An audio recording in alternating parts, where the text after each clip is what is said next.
Zaželala príjemné, v podstate poludne na autosalóne bratislavskom, kde sa už ako si tradične stretávame pri vyhodnotení veľmi zaujímavej, atraktívnej súťaže. Verím, že atraktívne a zaujímavé pre žiakov stredných odborných učilišť, odborných škôl, pre ktorých je táto súťaž predovšetkým určená. Najskôr mi však samozrejme dovolte privítať zástupcov organizátora tejto súťaže a pochopiteľne na prvom mieste aj zástupcu Ministerstva školstva, vedy, výskumu a športu Slovenskej republiky. Takže dobrý deň prajeme všetkým samozrejme a partnerom hlavne, ktorí každoročne vytrvalo podporujú túto myšlienku, ktorá má už 15 rokov a viacerí sme sa dnes zhodli, že je to až neuveriteľné. Auto oprava Junior Castrol 2014. 15-ročná tradícia. Mnohí môžeme spomínať, my sme sa na tejto myšlienke iba viezli, novinári o nej informovali, ale pri tejto myšlienke vydržalo množstvo organizátorov skutočne celý čas a za to im patrí obrovská vďaka, obrovský obdiv aj ten veľký potlesk poprosím na úvod. Ďakujem pekne.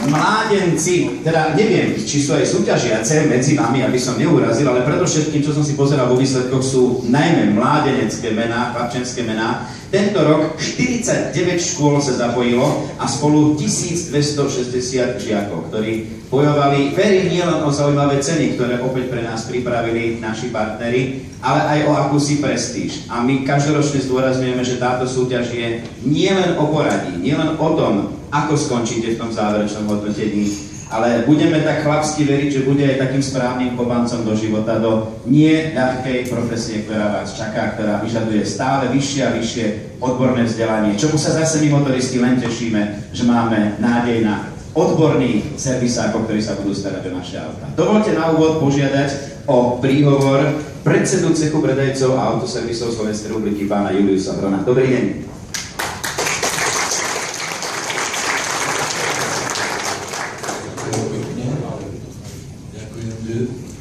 Sa tu mohli dnes takto stretnúť pri 15. výročí nášho takého šperku v rámci cechu predajcov a to je súťaž Autooprava Junior.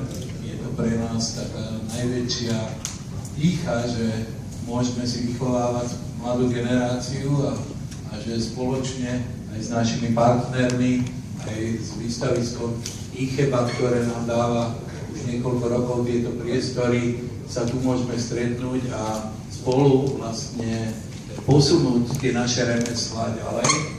A myslím, že to je cieľom do budúcna. Takže som rád, že dnes pri 15. výročí sa tu stretávame a znovu s tými stálymi partnermi, ktorý je hlavne firma Castrol, ktorá založila túto tradíciu autoopravára Juniora a chcel by som tu ozaj úprimne poďakovať pánovi Urbánkovi, ktorý stál od prvého ročníka pri tejto myšlienke a dodnes je verný, aby som poprosil jeden veľký potlesk pre pána Urbánka.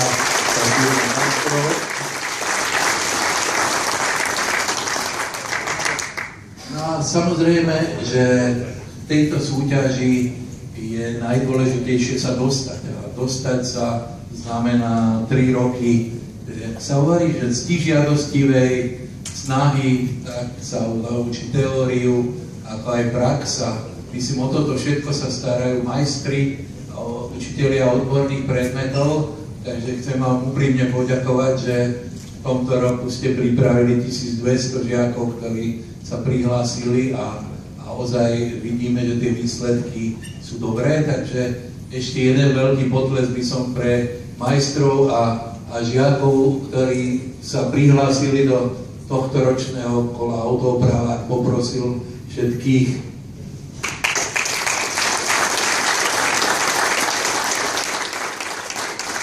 Takže ďakujeme pekne za tú účasť. No a v každom prípade ideme v 4 hlavných oblastiach. Automechanik, autoelektrikár, karosár, lakovník. Som rád, že sa za tých 15 rokov rozšírilo z automechanika aj na tie ďalšie kategórie súťaže, takže myslím, že to je veľmi, veľmi dôležité. A myslím, že túto súťaž počas tých 15 rokov posunulo dopredu aj československé kolo, ktoré sme spolu absolvovali, a chcel by som tu privítať pána Kšicu, ktorý je tu za Českú republiku, za autoopravára Českej republike, takže tu je pán Kšica, ktorý inicioval Československé kolo. Žiaľ, v tomto roku nemáme Československé kolo, lebo sa nám trošku stretli termíny, že České kolo bude až 30.4. Takže sa nám nepodarilo zladiť termíny, ale dáme si taký náš záväzok do budúceho roka, aby sme znovu urobili vlastne medzinárodné československé kolo. Takže to je, myslím, taká tá náš cieľ do budúceho roka. Chceme to alebo nie? Trúfame si? Dobre, takže tešíme sa na budúci rok na opäť československé kolo. Toto vlastne má finále v tomto roku tu a teraz. Takže toľko možno k tomu vlastne spojeniu. No a samozrejme veľmi dôležité je to, že nám školstvo začína sa hýbať dopredu. Počuli ste magické slovo duálny systém, kde sme tu mali konferenciu, kde sme hovorili o tom, ako od septembra začne už celá odborná prax zamestnávateľov a teória na školách, že sme zakúpili nové didaktické pomôcky pre autoopravárov z Anglicka, na ktorých sa učia celé všetky anglicky hovoriace krajiny na svete sa podľa týchto didaktických pomôcok učia, takže dúfam, že aj toto nás ako posunie našu opravárenskú časť dopredu. Takže myslím, že to je pre nás dôležité, že dnes tu a v tejto sále sme štartovali od septembra zavedenie duálneho systému. Ja viem, že vás, ktorí dnes končíte a ste už vo finále, tak už možno to až tak nepocítite, ale určite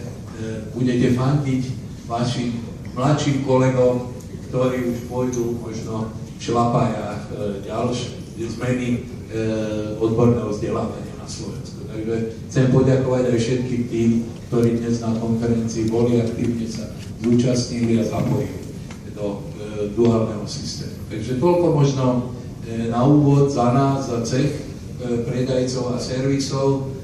Mňa veľmi teší, a dnes na konferencii Tlačovej aliancie sme hovorili, že automobilky si dali cieľ, že niektoré, že do roku 2020 niektorých nových modelov aut sa už nestane smrteľná dopravná nehoda.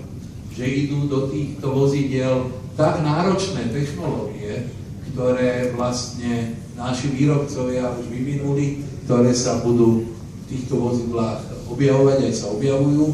A jedno, čo my máme istotu, že musíme tieto náročné technológie do tohto obdobia vedieť zvládať, vedieť sa na ne pripraviť, vedieť im rozumieť a vedieť ich hlavne opraviť. Takže to je naša budúcnosť, to je to, kam vy kráčate a kde my vám budeme sa snažiť pomáhať, ale to už bude vaša cesta a ja dúfam, že na tento autoopravár, táto naša súťaž vás práve pripravila na to náročné obdobie a na tú náročnú budúcu, jak sa hovorí, technológiu, ktorá sa v našich autách bude stále viac a viac objavovať. Takže možno toľko k tomu, čo vlastne v rámci našej branže sa chystá a kam vás pozývam do budúcich rokov. A teraz by som chcel poďakovať všetkým našim partnerom. Myslím, že pán Štefúca, ktorý je náš známy, jak sa hovorí, že hostiteľ dnešného programu, tak nás prevedie celým odovzdávaním. Ja vám ďakujem za účasť a teším sa na ďalšie odovzdávanie.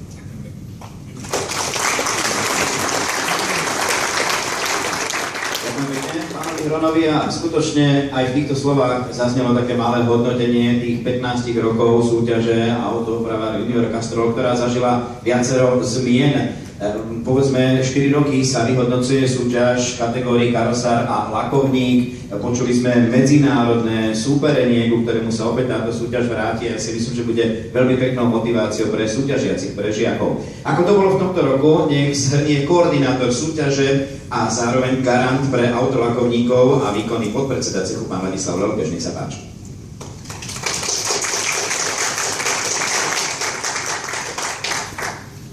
Pekne za slovo. Prekvapilo, že tak skoro som na rade.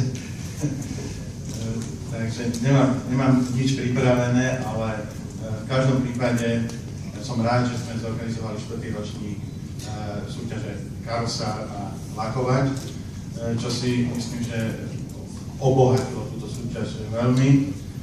A mám pocit, že táto súťaž nám ukázala, kde máme slabé miesta, a budeme sa snažiť do budúcna nájsť ďaleko užšiu spoluprácu medzi školami a praxou, tak ako pán predseda povedal, že duálny systém vzdelávania sa odštartoval v podstate symbolicky dneska na tomto mieste, v týchto priestoroch, tak teraz je na nás, aby sme spoločne našli cestu na to, aby sme všetky tie vedomosti, ktoré potrebujeme dostať do študentom, aj dostali v tom reálnom čase, kedy je na to určený vzdelávací čas pre toho študenta, to znamená na tej strednej škole, a nie až v nejakom celoživotnom vzdelávaní sa venovať základným bazálnym veciam. Takže ja som si vytýčil sám pre seba taký cieľ, že v ďalšom 3-ročnom období by sme mali zintenzívniť tú spoluprácu, aby sme dosahovali ďaleko lepšie výsledky a na tých súťažiach, aby sme boli rovnocenní partneri nielen českým študentom, ale celej Európe, lebo podmienky na to máme, podporu na to máme. Ministerstvo školstva je príkladným spoluorganizátorom alebo garantom tejto súťaže. Nie všade je to normálne v ostatných krajinách, to ministerstvo školstva skutočne nás podporuje. A máme jedinečnú možnosť teraz tie veci nejakým spôsobom pohnúť dopredu. Extrémne veľa času sme tomu venovali, takže ja strašne by som bol rád, aby sme skvalitnili to vzdelávanie počas tých prvých 3 rokov. Pokúsime sa vymyslieť aj niečo v celoživotnom vzdelávaní, aby sme tí, čo sa nedokážu pripraviť za 3 roky, aby sme im dali nejakú šancu. My sme to nazvali taký inkubátor, kde by sme pripravovali týchto študentov na povolanie, aby každý študent mal prácu, každý študent mal svoje povolanie. To je našim takým cieľom a táto súťaž práve nám ukazuje tie slabé miesta, kde my musíme pomôcť a potlačiť tento vozík dopredu. Takže verím, že pokiaľ pán vydrží s nami a bude sa biť za všetkých školákov a vzdelávanie, tak posunieme tieto veci ďalej, aj keď to je veľmi, veľmi náročná úloha. A ja sa obmedzím takémuto konštatovaniu, nechcem nejak extra hodnotiť študentov. Študenti urobili strašne veľa práce počas týchto 2 dní. Myslím si, že sme prežili veľmi príjemné 2 dni, ktoré boli pre nás obohatením a hlavne pre nás to bola studnica informácií, s ktorými chceme pracovať ďalší rok, aby sme zlepšili to prepojenie zamestnávateľ a škola. Dúfam, že sa nám to podarí. Ja som tu mal také rokovania trošku tak na rýchlosť s jednotlivými partnermi súťaže. Každý z nás je pripravený pomôcť, treba nájsť tú formu a iniciatívu zo škôl. Musia školy mať prejaviť záujem a iniciatívu. My sme pripravení hradiť to urobiť. Takže toľko to, trošku som si vylial srdiečko, ale ospravedlňujem sa. Myslím si, že musíme naštartovať nový systém vzdelávania, ktorý bude viacej prepojený s tou praxou.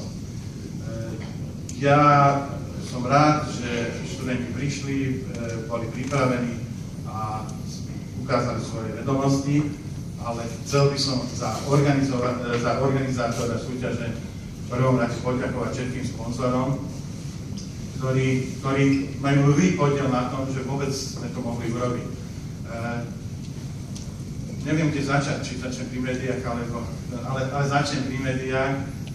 Som rád, že dlhoročná spolupráca pokračuje s Sport TV, Automagazínom a som rád aj k tomu, že tento rok opätovne Slovenský rozhlas a televízia prejavila záujem o reportáž v relácii Pozor zákruta.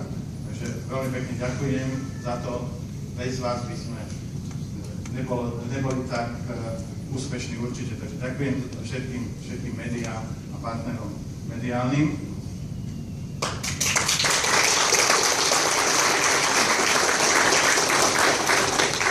V každom prípade sa nám tento rok podarilo do Škodov Auto Slovensko dosiahnuť významný pokrok a ja by som chcel povedať, že to Škodov Auto Slovensko nadviazali dlhodobú spoluprácu, nie len v minulosti, čo bolo, ale aj do budúcna a som rád, že teda sme našli spoločné riešenie, takže do budúcna niekoľko rokov máme vopred dohodnutú spoluprácu, za čo veľkú ďakujem.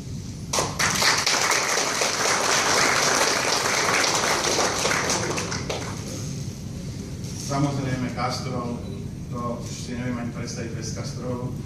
Som rád, že sme za seba vytrvali, že všetky tieto zmeny, ktoré prešli, myslím si, že je fajn, že sme tu spolu a Castrol je proste značka, ktorá je automaticky spájana s súťažou Autoopravár juniora. Som rád, že pokračujeme ďalej, takže to je tiež veľká vďaka moja.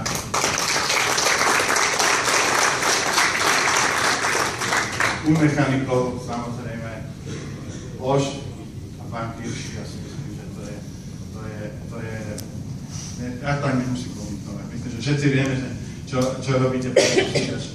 S veľkou pokorou príjmame vašu pomoc a sme radi, že ste stále pri nás a spolu to robíme.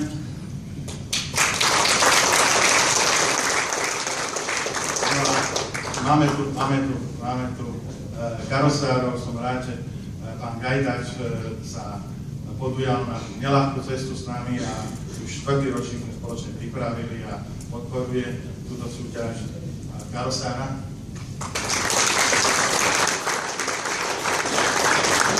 No a samozrejme veľká vďaka patrí PPG, kde pán Kušmírek prišiel medzi nás a som rád, že teda PPG ako jeden z najväčších výrobcov autolakov na svete pochopil, že teda je veľmi dôležité túto súťaž podporovať a tým podielom podporuje túto súťaž. Takže veľmi pekne.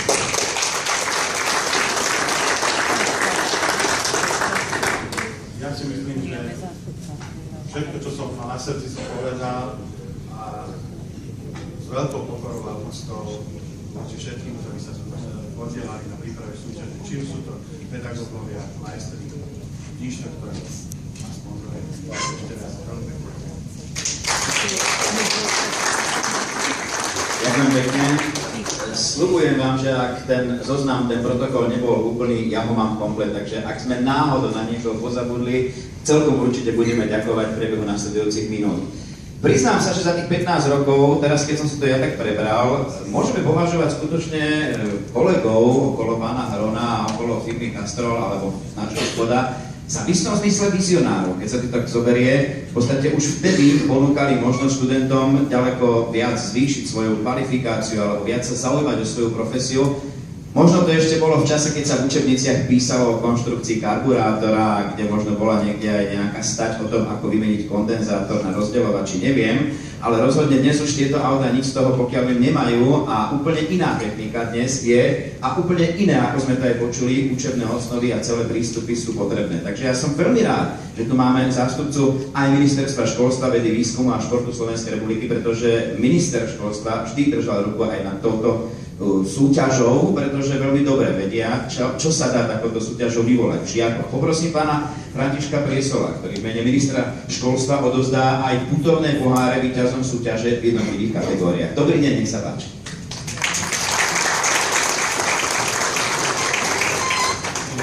Vážené dámy, vážení páni, dovoľte, aby som vám všetkých privítal na slávnostnom vyhodnotení 15. ročníka súťaže svojím spôsobom sa dá povedať, že dostali sme sa do nejakého pubertálneho veku, ale ako viete, po puberte prichádza ten rozvoj začína, čiže nebojme sa tej puberty, lebo vidíme, že tá súťaž naozaj žije a každým rokom je lepšia, širšia, otvorenejšia, účastní sa aj čoraz viacej žiakov.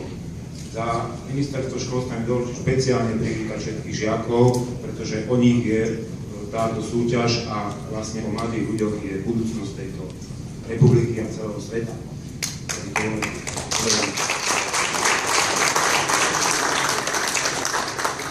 Za ministerstvo školstva dovolte mi, aby som sa poďakoval cechu predajcov automobilov, nie len im, ale aj všetkým,